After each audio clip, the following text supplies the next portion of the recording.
Innal hamdalillah nahmaduhu wa nasta'inuhu wa nastaghfiruh wa na'udzu billahi min shururi anfusina wa min sayyiati a'malina. May yahdihillahu fala mudilla lahu wa yudlil fala hadiya lahu.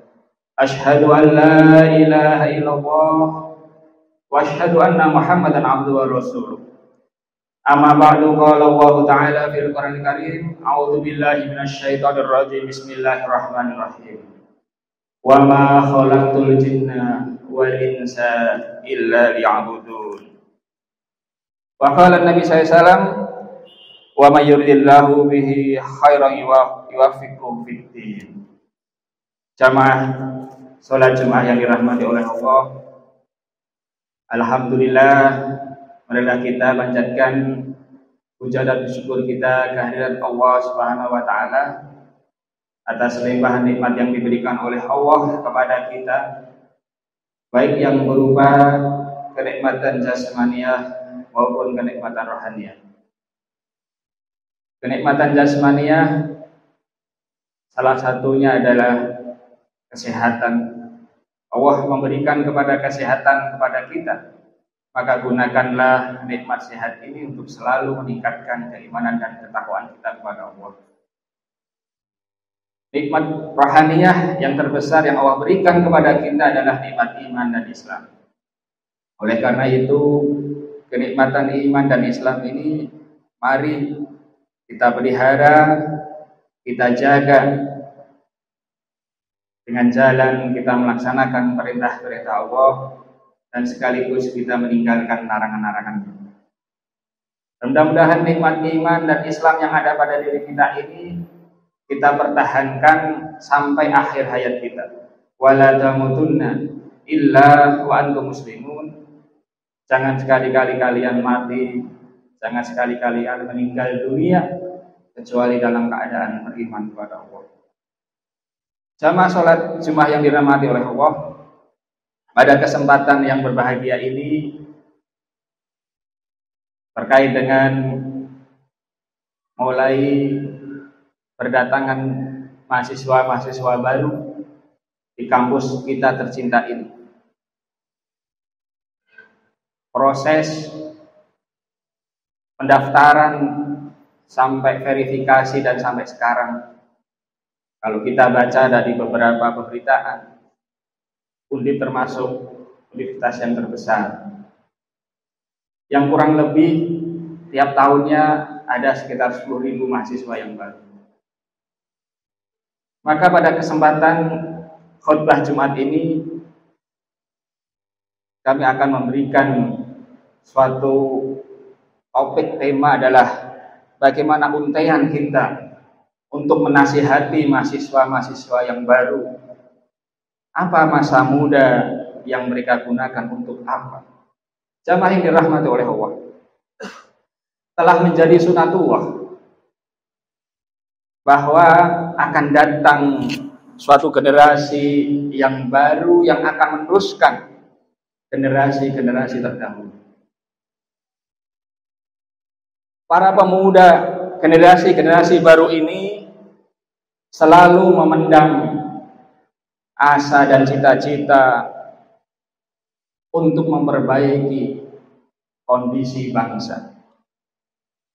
Kalau di dalam Al-Quran kita mengenal kisah pemuda-pemuda bertauhid, Ashabul Kahfi dalam surat Al-Kahfi, bagaimana pemuda-pemuda Ashabul Kahfi ini mereka mengasingkan diri di tengah-tengah masyarakat yang rusak agar akidah terjaga. Kemudian yang kedua, di dalam sejarah perkembangan Islam pula, banyak pemuda-pemuda pembela agama ini yang dilahirkan, yang dididik, yang dibimbing oleh Rasulullah SAW dari kalangan sahabat yang mulia. Kita mengenal Ali bin Abu Thalib, Usamah bin Zaid, Ibnu Abbas, yang kesohor dengan ahlinya tafsir Al-Quran. Dan dalam satu hadis Rasulullah yang cukup panjang, ada 7 golongan yang akan dinaungi oleh Allah Subhanahu wa taala di yaumil kiamat, yang tidak ada naungan kecuali naungan dari Allah Subhanahu wa taala. Salah satunya adalah seorang pemuda yang tumbuh dalam ketaatan beribadah kepada Rabb-Nya. Seorang pemuda yang memancangkan cita-citanya setinggi langit dan berjuang keras untuk menggapai surga. Jamaah yang dirahmati Allah. Namun realita tidak seindah yang kita kira. Banyak sudah kita dapatkan akhir-akhir ini terjadinya pemuda yang justru hanyut dalam arus kerusakan, dalam arus penyimpangan. Banyak pemuda-pemuda yang terjerumus ke dunia narkotika, narkoba, pergaulan bebas. Mohon maaf. Dan fenomena yang saat ini juga merebak adalah LGBT, AIDS, lesbian, biseksual. Dan itu sudah ada di kalangan pemuda. Dan penelitian yang terbaru di lingkungan kita sendiri saja di Tembalang ini, mohon maaf, sudah banyak yang terpapar. Tidak banyak, ada beberapa yang terpapar LGBT ini. Kerusakan ini pun di kalangan pemuda itu sudah masuk ke jantung aspek-aspek yang fundamental, aspek-aspek yang dasar dari agama itu. Apa itu? Munculnya di kalangan remaja-remaja, pemuda, dan mungkin juga mahasiswa-mahasiswa adalah paham-paham liberal. Paham-paham yang menganggap otak kita, pemikiran kita menjadi cerminan ayat-ayat Allah diselewengkan sesuai dengan kehendaknya. Naudzubillah min dzalik. Gerakan-gerakan yang mencuci otak para pemuda ini sudah masih banyak dilakukan.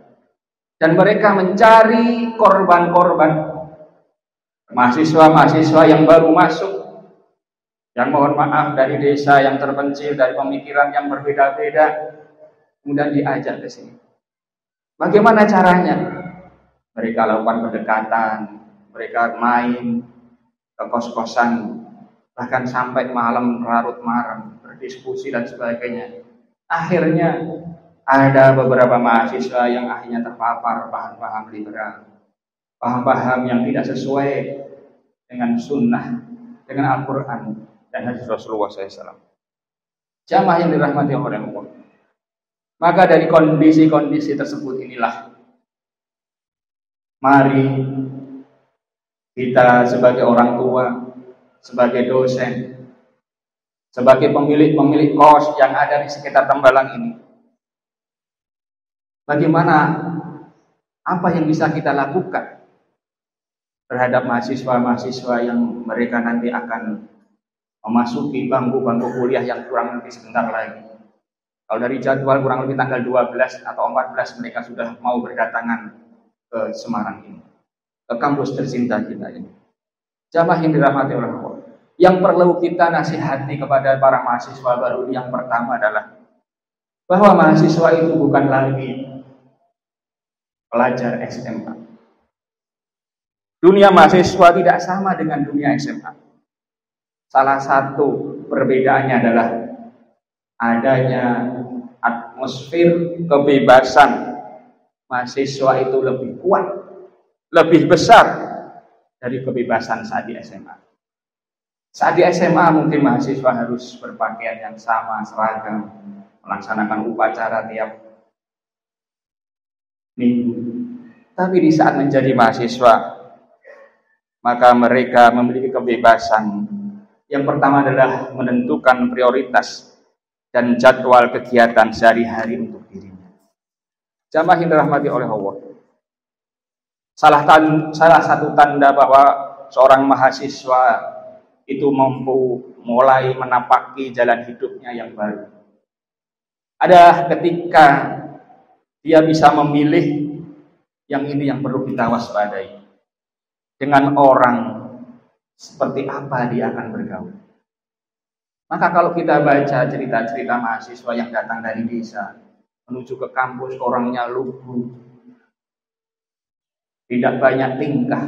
Ternyata pada saat di lokasi kos tempat dia bergaul, salah dalam pergaulan. Ternyata di situ ada LGBT, ada narkotika, ada hal yang lain, maka dia akan terjerumus ke sana. Kemudian dia juga punya kebebasan, seorang mahasiswa itu adalah dengan siapa dia akan mengambil nasihat. Maka kalau dia salah dalam berteman, mencari orang-orang yang memberi nasihat, maka akan salah pula jalannya. Dan memberikan arahan kepada mereka. Banyak kita dapatkan seorang mahasiswa di saat dia SMA aktif ikut kegiatan kerohanian. Kemudian karena salah pergaulan, salah teman, berubah drastis sehingga mencium aroma kebebasan yang ada dalam atmosfer perkuliahan. Sholat berjamaah di masjid pun mulai ditinggalkan karena beralasan sibuk kuliah, sibuk ini dan sebagainya. Menghadiri pengajian pun seolah menjadi beban, menjadi momok dalam aktivitas keseharian. Maka kami berpesan kepada mahasiswa-mahasiswa senior yang aktif di kerohanian, mari rangkul adik-adik kalian, nyamankan mereka dengan masjid. Masjid inilah tempat aktivitas, tempat diskusi, tempat menimba ilmu. Karena kalau kita lihat di beberapa kampus ternama, banyak aktivis-aktivis mahasiswa yang bermunculan, yang bermula dari masjid. Termasuk di kampus Diponegoro ini pun banyak sekali aktivis-aktivis yang muncul, yang bermula aktivitas di kegiatan keagamaan di kampus. Jamaah yang dirahmati Allah. Di sisi lain, ada juga anak-anak muda yang awalnya di SMA kering agama, kering dalam hal bertolak ilmu, tapi ternyata pada saat mahasiswa mereka didekati oleh senior-seniornya yang memiliki keagamaan yang baik, mereka menjadi taman-taman surga. Disitulah anak muda akan menghimpun bekalnya untuk menuju ke surga. Kalau dalam Al-Quran Allah menjelaskan terkait waktu, wal asr innal insana lafi khusr illa alladziina aamanu wa 'amilus shalihati wa tawassaw bil haqq wa tawassaw bis sabr. Demi masa, sesungguhnya manusia itu benar-benar berada dalam kerugian kecuali orang-orang yang beriman, beramal soleh, saling menasihati dalam kebenaran dan saling menasihati dalam menetapi kesabaran. Maka waktulah yang akan menentukan jalan seperti apa yang akan kita peroleh sebagai mahasiswa baru ini untuk memilih kehidupan kita. Apakah jalan menuju kebahagiaan atau jalan menuju kehancuran karena kita pilih salah dalam memilih pergaulan teman kita. Jamaah yang dirahmati oleh Allah. Dan bagi mahasiswa yang baru ini, yang kedua adalah ingat pesan orang tua kita.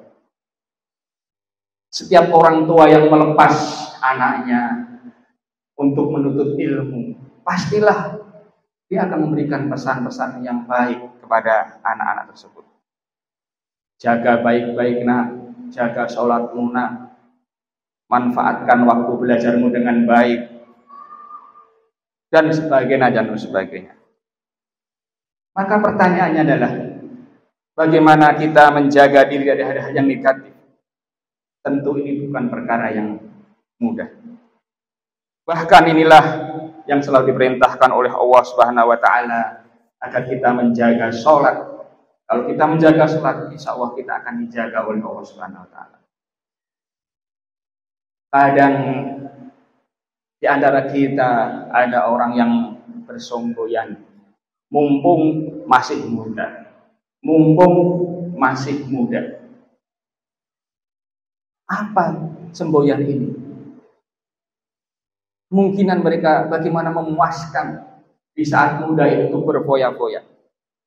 Ada orang katakan muda, foya-foya, tua, kaya raya, mati masuk surga. Sungguh semboyan ini menjadi tanda tanya. Dari pintu surga manakah kiranya orang yang memiliki semboyan tadi foya-foya, kemudian mati masuk surga? Tentu tidak ada pintu yang dia dapatkan kecuali kalau dia bertaubat kepada Allah Subhanahu wa taala. Maka apa yang dipesankan orang tua kita dari desa ini itu sebagai amanah bagi kita dan menjaga kesadaran diri kita masing-masing. Maka oleh karena itu, setelah kita mendapatkan pesan dari orang tua, kita luruskan niat kita untuk berthalabil ilmi di tempat kampus baru kita.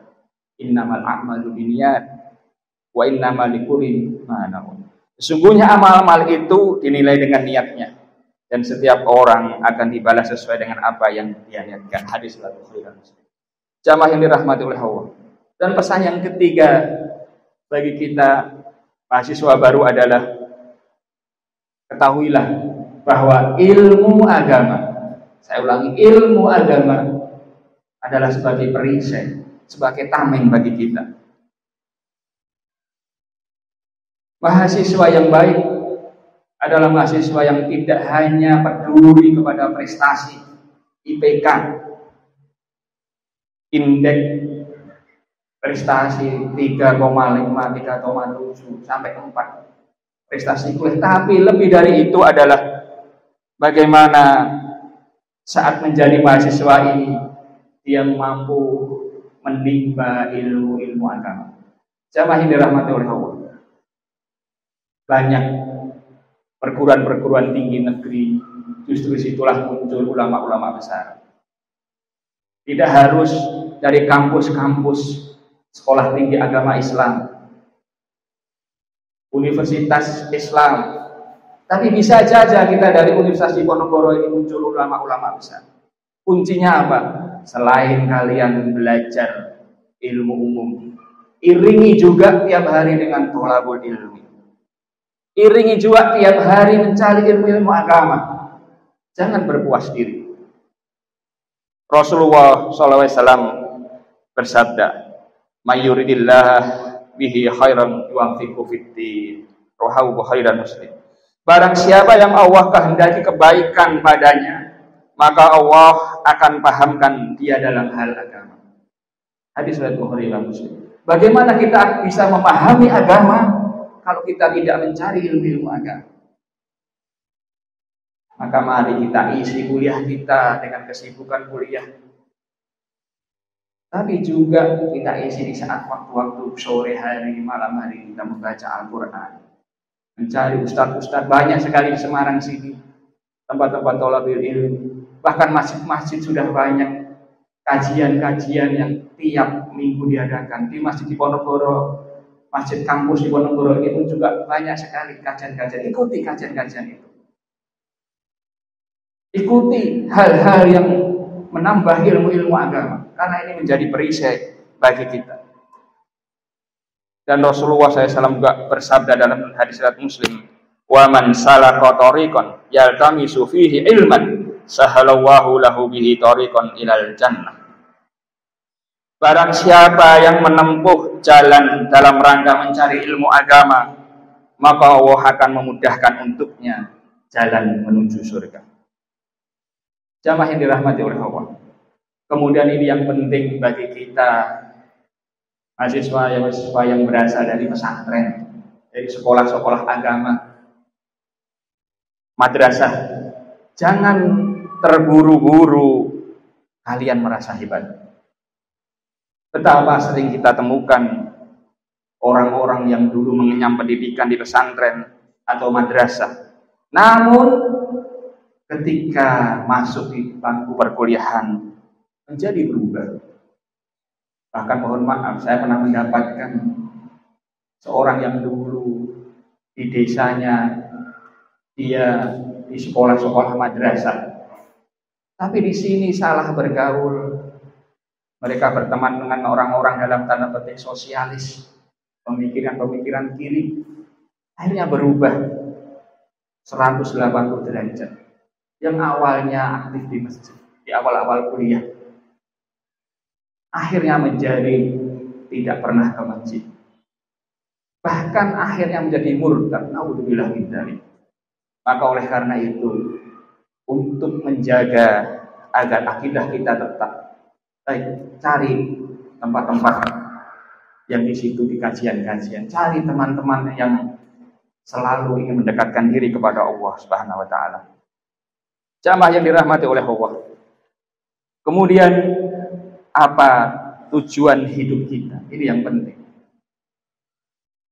Setelah kita tahu nasihat orang tua kita, selalu kita ingat-ingat mencari teman-teman yang baik, mencari ilmu. Maka hal yang penting juga adalah apa tujuan hidup kita ini. Boleh kita melakukan aktivitas apa, tapi pada intinya adalah wa ma khalaqtul jinna wal insa illa liya'budun. Surat Az-Zariyat ayat 56. Dan tidak aku ciptakan jin dan manusia kecuali untuk beribadah kepada. Ibadah dalam artian sempit dan ibadah dalam artian luas. Maka kita sebagai mahasiswa itu kita jaga niat kita isi hari-hari ini dengan thalabul ilmi. Jangan waktu kita waktu-waktu yang berluang. Ini penting. Diingat, kalau saat mahasiswa kita banyak kekurangan waktu. Kekurangan waktu artinya apa? Kita sering tidur, kita sering main-main, kita ngobrol-ngobrol sampai malam. Itu artinya kita kekurangan waktu. Maka kalau mahasiswa kita harus beraktivitas. Jangan sekali-kali waktu kita menjadi waktu-waktu yang nganggur. Kalau kita waktu yang nganggur tadi kita gunakan hal-hal yang negatif, maka boleh jadi nanti kita saat setelah lulus kita akan merasa sedih. Kenapa dulu saat mahasiswa saya tidak belajar ini, tidak mengikuti kajian ini? Maka ibadah, semua dalam rangkaian ibadah inilah menjadi inti dari apa yang kita lakukan. Mudah-mudahan saat kita menapaki dunia kemahasiswaan, kita diberikan oleh Allah Subhanahu wa taala iman yang kuat, sikap yang kuat, ilmu agama yang kuat, sehingga kita mampu beradaptasi dalam pergaulan-pergaulan yang semakin hari semakin menyimpang ini, dan kita mudah-mudahan bisa mewarnai kehidupan kita, baik kehidupan di kampus, di kos, maupun di tempat-tempat di mana kita berada, dengan kebaikan-kebaikan yang ada pada diri. Jalanallahu wa iyyakum minal faizin al-amin wa adkhalana wa iyyakum fi sutratil mujahidin. A'udzu billahi minasyaitonir rajim. Bismillahirrahmanirrahim.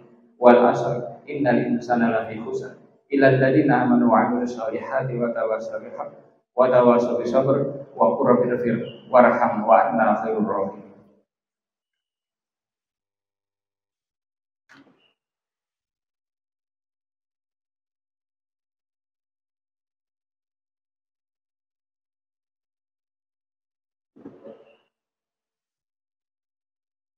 Alhamdulillah, alhamdulillah ya ihsani. Wa asyhadu an la ilaha illallah wa asyhadu anna Muhammadan abduhu wa rasuluh. Allahumma shalli ala Muhammad wa ala ali Muhammad kama shallaita ala Ibrahim wa ala ali Ibrahim. Wa barik ala Muhammad wa ala ali Muhammad kama barakta ala Ibrahim wa ala ali Ibrahim fil alamin innaka Hamidum Majid. Allahumma ighfir lil mu'minina wal muslimat wal mu'minina wal mu'minat al ahya'i minhum wal amwat innaka sami'un qaribun mujibud da'wat. Rabbana hab lana min azwajina wa dzurriyyatina qurrata a'yun waj'alna lil muttaqina imama. Rabbana atina fid dunya hasanah wa fil akhirati hasanah wa qina adzabannar. Rabbana ighfir lana wa li ikhwanina alladziina sabaquna bil iman wa la taj'al fi qulubina ghillan lil ladziina amanu rabbana innaka ra'ufur rahim.